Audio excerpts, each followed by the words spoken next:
5 দিন ধরে হাসপাতালের বিছানায় অসহ্য যন্ত্রণায় কাতরাচ্ছেন লাইটম্যান সহকারী রবিন।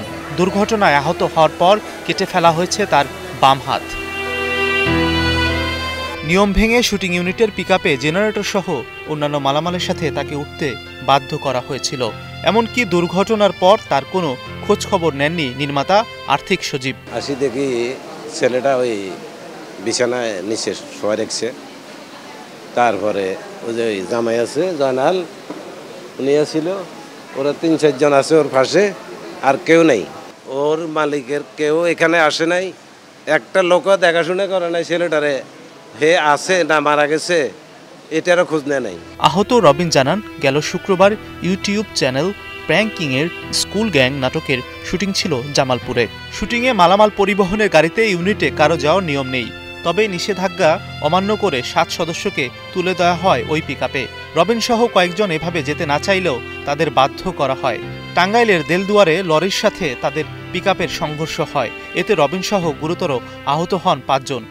ওনার হাউসে গিয়ে আমরা লাইট উঠাইছি, উঠানোর পরে এখন মাল যা উঠাইছি ওই উঠানোর পরে ওনাকে ফোন দিছি, আমি নিজে ওনাকে কল দিছি। কল দিয়ে বলতেছি, ভাইয়া আমরা এতজন লোক, আমরা এই মালগুলোর সাথে কিভাবে যাব? যদি 1-2 ঘন্টার রাস্তা হতো তাহলে ঠিক আছিল, আমরা চলে যেতাম। আপনি আমাদেরকে একটা হাইস দেন, আমরা এই মালগুলো নিয়ে জামালপুর কিভাবে যাব? উনি বলছে যে দেখো তোমরা কষ্ট করে চলে যাও। আমি বলছি ভাই আমি যেতে পারবো না। আমি সাথে সাথে আমার হাউস মালিককে কল দিছি, বলছি ভাই আমি যেতে পারবো না, আমার লাইটগুলো আমাকে নামাই দিতে বলেন, আমি চলে আসবো। ভাইয়া বলতেছে তোমার এখানে এখন বর্তমান সিনিয়র কে আছে? তো হৃদয় নামে একটা ছেলে আসিল, ওই ছেলেটার সাথে ভাইয়া কথা বলছে। কথা বলার পরে ভাইয়া বলছে যে লাইটগুলো নামাই দিয়ে দিতে। ওরা লাইটগুলো নামাই দিয়ে নেয়, ওরা আমাকে জোর করে নিয়ে গেছে। এক হাত তো গেছেই, চিকিৎসকরা জানিয়েছেন তার এক পায়ের অবস্থাও ভালো নয়, সুস্থ করতে সেটিও কাটতে হতে পারে। এমন অবস্থায় সামাজিক যোগাযোগ মাধ্যমে কড়া সমালোচনার মুখে পড়েন নির্মাতা আর্থিক সজীব। এতে 4 দিন পর হাসপাতালে রবিনকে দেখতে যান তিনি।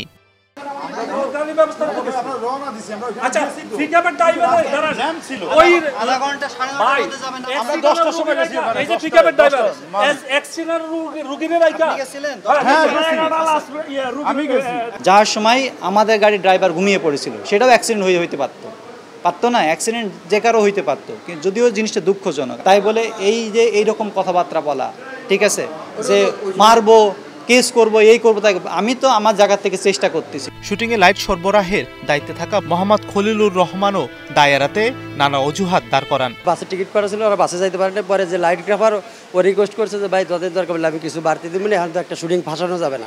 আমাদের বাংলাদেশের একটা ক্রাইসিস তো সবসময় থাকেই আর কি।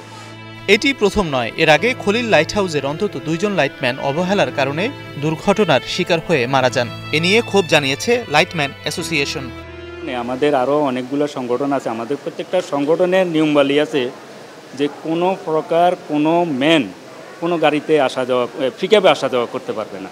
আর্থিক সজীব ভাই উনার প্রোডাকশন তো আমরা জানি যে অনেক বিগ প্রোডাকশন, অনেক বিগ বাজেটে কাজকর্ম করে, এবং স্কুল গ্যাং নামের একটা সিরিয়াল চলে, অনেক পপুলার প্রোডাকশন।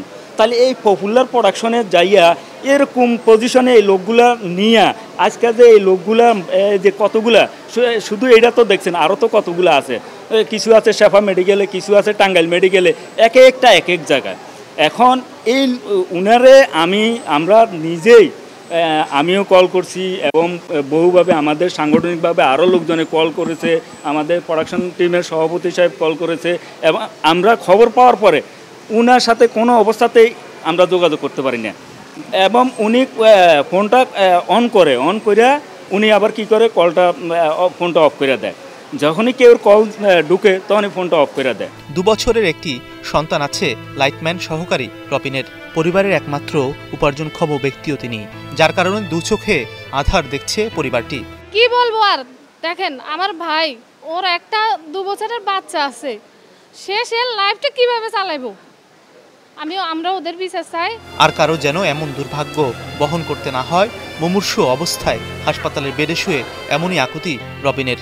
যারা বড় বড় লাইটের প্রোগ্রাম নেয়, দূরে কোথাও প্রোগ্রাম নেয়, গাড়ি বাস থাকে, তারা প্রোডাকশন, লাইটম্যান, তাদের জন্য আলাদা গাড়ি রাখার জন্য, এটাও আন্তরিকভাবে আপনাদের কাছে আমি চাচ্ছি।